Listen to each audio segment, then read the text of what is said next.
sejenak. Bismillahirrahmanirrahim. Rabbana ma khalaqta hadza batila. Apa terjemahnya yang semalam?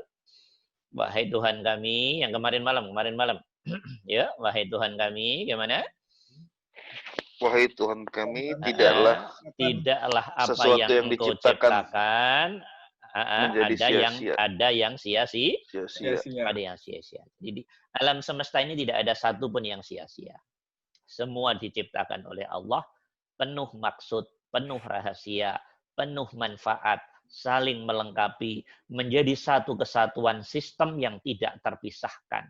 Kalau kita sudah bicara mobil, mana yang penting dari bagian mobil?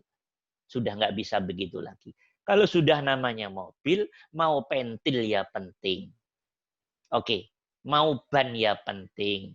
Mau kabel sekecil apapun yang menghubungkan plus minus bagian manapun ya penting. Karena namanya sudah mobil.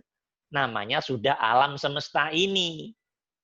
Nggak bisa. Oh ini nggak begitu penting. Nggak usah begitu. Karena ini sudah satu kesatuan maksudnya Allah. Satu kesatuan sistem yang diinginkan oleh Allah.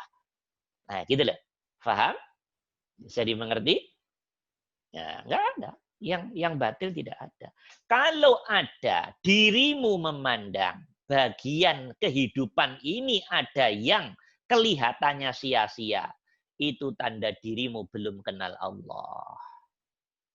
Apalagi udah dianggap sia-sia dan kamu cacat-cacat, kamu caci-caci. Aduh teman-teman, itu masih jauh banget. Agama masih jauh banget. Agama hanya teori doang. Dan ini kebanyakan umat Islam penyakitnya di situ. Ngerasa paling dirinya benar, suci, kemudian tidak sedikit menghina orang lain.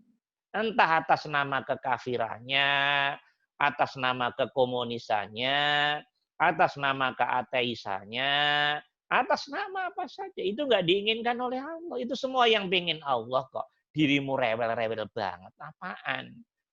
Nah, rewelnya dirimu tidak mampu melihat keadaan seperti ini, itu tanda dirimu masih kotor, hatimu kotor. Maksudnya tauhidmu belum benar pada Allah. Bahasa kasarnya dirimu masih bodoh dalam memandang Allah. Kan nggak enak kalau ngomong begitu kan? Dirimu masih nggak benar dalam melihat Allah. Buktinya masih miring tadi melihat Allahnya. Kalau melihatnya udah lurus, ya Allah ada yang dibuat kafir, monggo ya Allah maumu.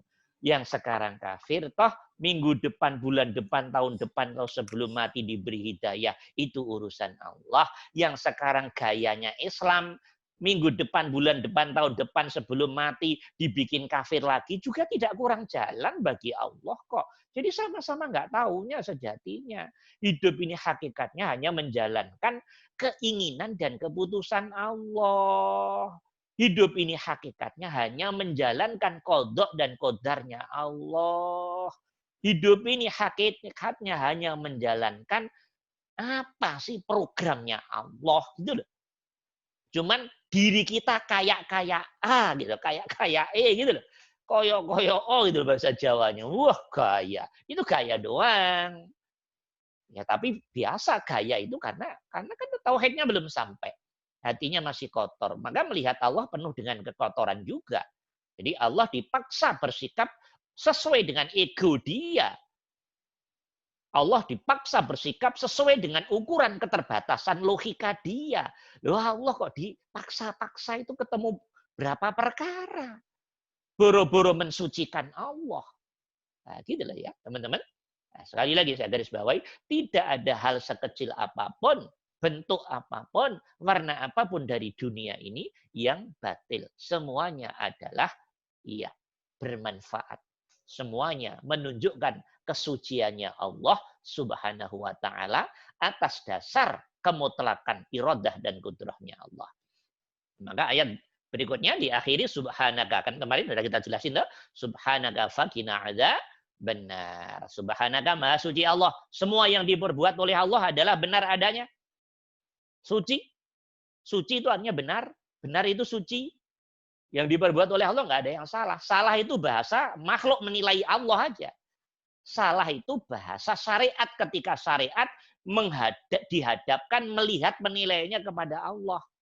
Maka mulai bingung semua orang syariat kalau melihat Allah. Kok yang satu dibikin Hindu, yang satu dibikin Buddha, yang satu dibikin diberi hidayah, yang satu tidak. Pasti orang syariat ngomongnya beda-beda semuanya. Karena ngomongnya dari ukuran logika, rasa kemakhlukannya, bukan kejernihan hati, totalitas tauhidnya melihat dari totalitas rasa dan kesadaran dan hidup yang meliputinya tadi. Maka ahli syariat mesti ngomongnya dugaan-dugaan semua. Dugaan yang diperkuat oleh teks, tapi hatinya sejatinya belum sampai ke situ. Maka muncullah waneka komentar. Ceritanya seperti itu kalau dituangkan ke dalam bahasa real. Gitu ya. Jadi Allah Maha Suci. Apapun yang diperbuat oleh Allah, tidak ada yang salah. Allah tidak pernah salah. Allah tidak pernah salah. Nah, kita harus membenarkan apa yang diperbuat oleh Allah. Kalau Allah ngasih hidayah, ya harus dibenarkan. Allah tidak ngasih hidayah, ya harus dibenarkan. Nggak boleh suudzon, berpandangan negatif, apapun tentang Allah. Nah, kalau kita sudah bisa menundukkan hati, melihat Allah selalu benar dalam af'alnya dan sifatnya, itu berarti kita namanya musabbih, orang yang mensucikan Allah. Nah, orang yang musabbih, itulah dia muslim.